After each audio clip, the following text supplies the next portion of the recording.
volant moteur. Les passionnés parlent aux passionnés. Salut à tous. Bienvenue sur Volant Moteur. Aujourd'hui, on va vous présenter quoi? On va vous présenter ça, une Gallardo Balboni. Donc, on a eu beaucoup de mal à en trouver parce que forcément, il n'y a pas beaucoup d'exemplaires. 250 exemplaires ont été produits seulement. Donc, on en a une à votre disposition, à notre disposition, grâce à un ami. Bon, par contre, on va peut-être avoir un petit peu de mal, c'est pour rentrer dedans.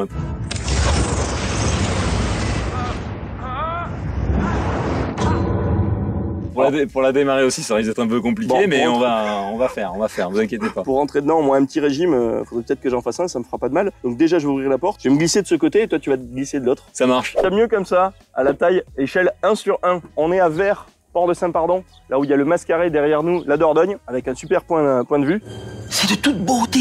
Et on va vous présenter ça. Alors, il a fait beau toute la semaine, et le seul jour où on tourne, c'est ça. Nous, le concept, c'est comment on travaille la semaine. Hein, ils vendent des autos et moi, je les répare. Donc, on a que le dimanche pour tourner. Il a fait un temps fabuleux. On est en février, il a fait un temps incroyable. Et dimanche, on a ça. Mais on va faire quand même. Hein. Bon, c'est pas on un n'a problème. Pas de pluie, mais on fera attention parce que ça, c'est pas utilisé sous la pluie, ou du moins avec précaution.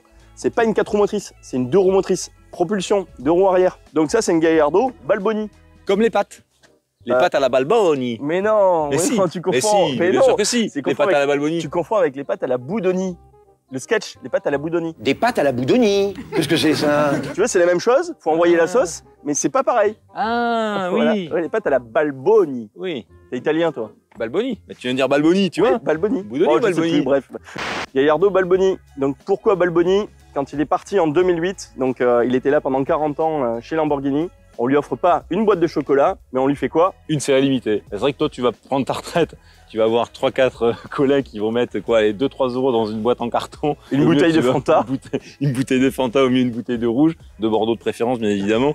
Et concrètement, lui, on lui fait une auto de cochon, c'est-à-dire qu'on part sur une base incroyable, donc déjà une Gallardo, animée par un V10, et on lui enlève quoi? On lui enlève les roues motrices à l'avant. Ce qui fait que du coup, on est sur une 100% propulsion. Et en plus, on gagne du poids. On gagne combien? On gagne 120 kg.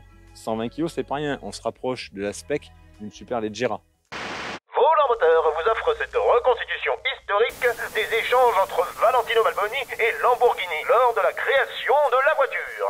Valentino. Si, Marcello. Qu'est-ce que tu veux faire avec ça? C'est une série limitée, mais tu veux faire quoi avec? Tu crois que tu vas juste mettre mon nom sous une plaque et la boîte à gants? Non, moi je veux quelque chose d'exclusif, tu vois. Regarde, je t'ai déjà démonté ça, ça sert à rien. Regarde, les cardans des roues avant. C'est poubelle, ça ne sert à rien du tout.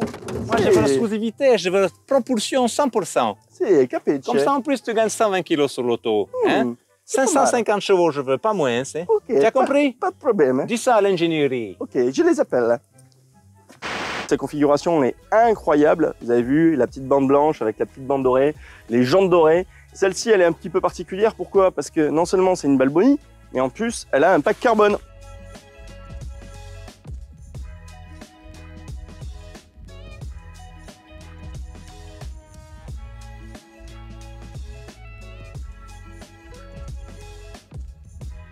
Et comme le montre Nico derrière, pour poser les cafés, c'est vachement pratique. Parce qu'ici, nous avons les béquets, 80 kg. Nous avons les béquets, 80 kg là. Ça ne paraît pas, hein? Petite analogie, il y a certains qui comprendront. Je crois la Vega Missile, je sais pas si ça vous parle. Cette fois, ils sont partis, les fous du volant. En tout cas, ça, c'est pas une Vega Missile. C'est moins puissant qu'une Vega Missile. C'est moins puissant qu'une Vega Missile. Et il n'y a pas les évents. Ce sont les évents. Ça pousse. Maintenant, on va vous montrer quoi? On va vous montrer le moteur. Le cœur de la bête. V10, le mécano va vous en parler. Là, on voit bien le pack carbone. Hein. Donc là, qu'est-ce qu'on a? On a un V10, 5 litres 2, 40 soupapes. Comptez combien par cylindre, vous pouvez me le dire en commentaire. V10 à 90 degrés. Celui-ci développe 550 chevaux. Certes, il développait 560 chevaux sur la version en 4 roues motrices. Ils l'ont dégonflé de 10 chevaux, histoire de dire qu'ils l'ont dégonflé. Parce que dans la réalité, 10 chevaux, qu'on ait 550 chevaux ou 560 chevaux, je vous mets au défi de pouvoir me dire la différence à 10 chevaux près sur cette gamme de puissance-là. Je vous laisse regarder. 550 chevaux, 8 tours minute, coupe de 540 Nm à 6500 tours minute. C'est éléphantesque encore une fois. Valentino, avviare l'auto.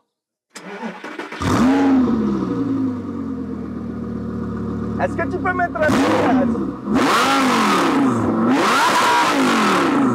Ça ne laisse pas indifférent. Grazie. Grazie mille.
pas... Alors, on roule tranquillement, hein, mais ça fait beaucoup de bruit. Bon, toujours est-il que voilà, c'est une voiture assez exclusive. Là, on a de la chance, c'est pas sur une route qui est trop mouillée. Là, on a une route vraiment sèche.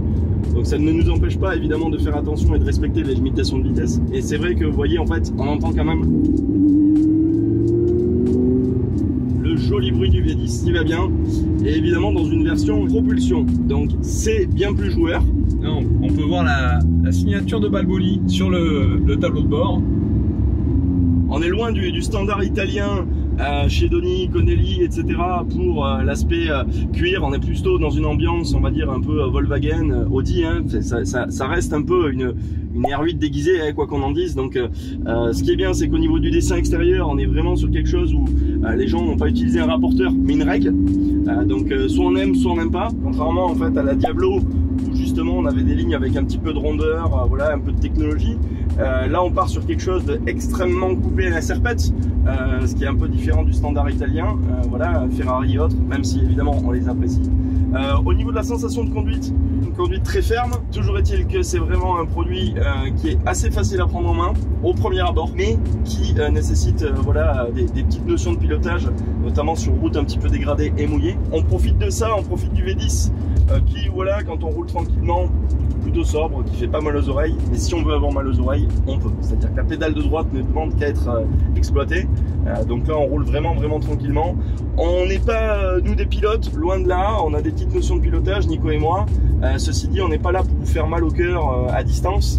Et on est là aussi pour respecter la limitation de vitesse. On n'est pas là pour faire une chaîne YouTube où on fait n'importe quoi. Donc on essaie de respecter aussi les usagers. C'est extrêmement important de le dire. Faire du bruit pour faire du bruit, faire n'importe quoi avec les autos, non. N'est-ce pas ? C'est non.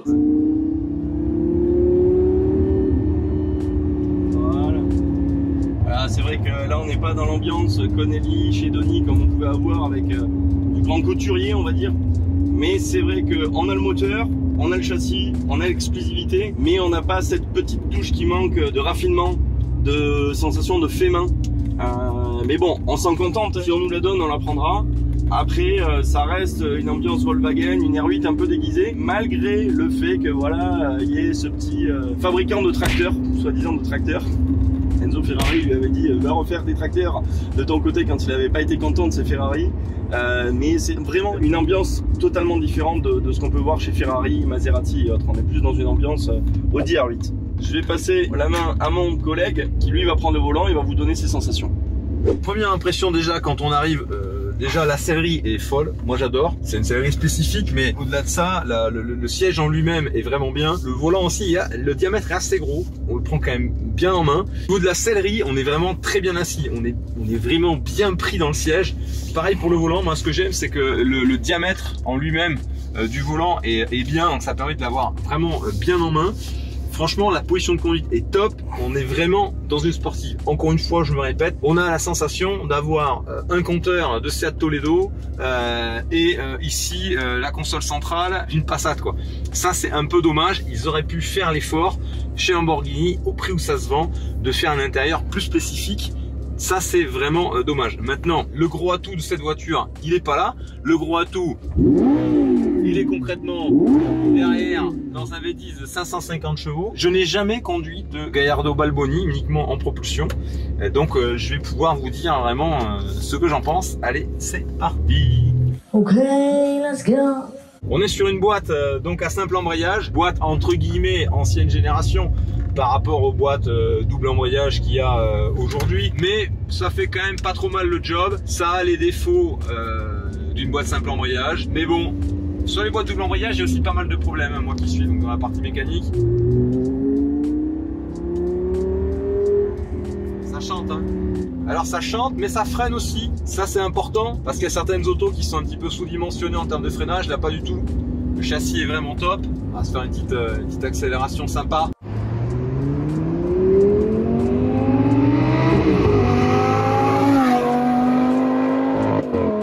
Alors évidemment, hein, on n'y va pas au taquet. On a un passionné qui nous a fait le plaisir de nous prêter son auto. Et comme on a un compteur qui est en miles, faut pas trop se tromper non plus. Après, t'as vu quand on roule cool comme ça, Flo? Ah, moi je suis entièrement d'accord avec toi, c'est-à-dire que c'est une auto qui est plutôt polyvalente. On sait qu'il y a des chevaux derrière, On sait que c'est à pas mettre dans toutes les mains, quoi, donc attention à l'excès de confiance. Mais si on a les roues bien droites, qu'on a les conditions météo qui le permettent, on n'a pas de problème à avoir.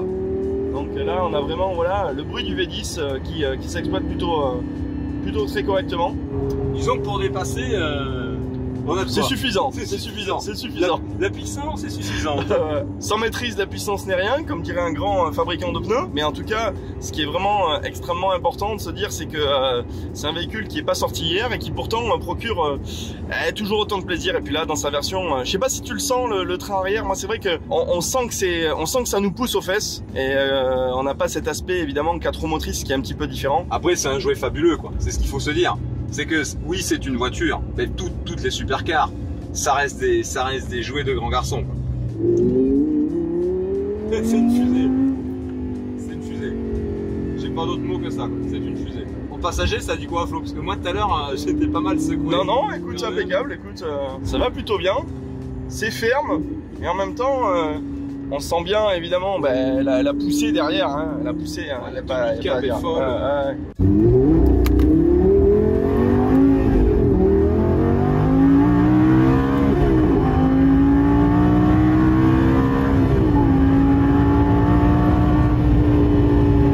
Qu'on est en propulsion parce que c'est très compliqué à vous le retranscrire sur vidéo, mais là sur la petite accélération que j'ai faite, on sent que la voiture part légèrement de travers alors qu'on est quand même en ligne droite. Alors la route est un petit peu grasse, certes. Quelle idée folle hein, de mettre en 2 roues motrices. En 4 roues motrices évidemment la voiture est fabuleuse, elle marche très bien, mais c'est vrai qu'en 2 roues motrices c'est un peu fou et ça apporte vraiment ce petit plus hein. On va mettre le lift. Donc on remonte l'auto, voilà, de manière à pouvoir passer sur les dodanes tranquillement sans toucher. Voilà, on se fait même doubler par une sacrée Clio. Ouais, voilà. Sur les dodanes, mais t'as vu, il a compris, il a fait un petit signe sympa. Ouais. Moi je m'occupe de la partie lift, côté passager. Assistant lift. Sortie de village. Ah, sortie de village. Oh, tu l'as senti là? Ouais, j'ai senti. Tu l'as senti? Ouais. Ça, dans une Gallardo classique, tu l'as pas. Bah, tu l'as l'accélération, hein, on parle pas d'un... Mais cette sensation où la voiture elle secoue un peu, tu l'as pas. Il y a un petit délai hein, sur la boîte quand même, mais bon, la conception est un petit peu datée, on va dire. Mais bon, ça n'enlève rien au plaisir. Hein. La gauche, tu peux tourner à gauche là. Ouais. Ah, vas-y. Eh bien, ça braque vachement bien. Ça braque. Une Gallardo. Allez, Dodanland. Ah, des Dodanland, donc moi, assistant lift. Assistant lift. Bon, je pense que tu peux le laisser parce que on va le laisser. Il y a une petite série là. Il y a une petite série. Un peu comme K2000, position super vitesse. On lève. Voilà, c'est bon. Ouais, K2000. Moi j'aurais dit plus comme une XM ou une BX quoi. Ouais. Tu vois les mecs ils lèvent leur BX, toi tu lèves ta Gallardo. Tu vois, ils nous disent même pardon pour les dodanes. La preuve, Saint-Pardon. Peut-être pour ça hein, que ça s'appelle Saint-Pardon. Pardon pour les dodanes. On l'invente pas, hein. On n'a pas mis le panneau pour vous faire plaisir. Ah, il y a quelqu'un qui nous dit bonjour. Ah là. Un autostoppeur. Attention. Vérifiez s'il n'y a pas un canard qui dépasse. Il n'y a pas de canard? Pas de canard, c'est bon. Il n'y a pas de canard. Ouais, il n'y a pas de canard. Il n'y a pas de canard hein? Non, il n'y a pas de canard. Il n'y a pas de canard? Il n'y a pas de canard. T'es sûr? Non, il n'y a pas de canard.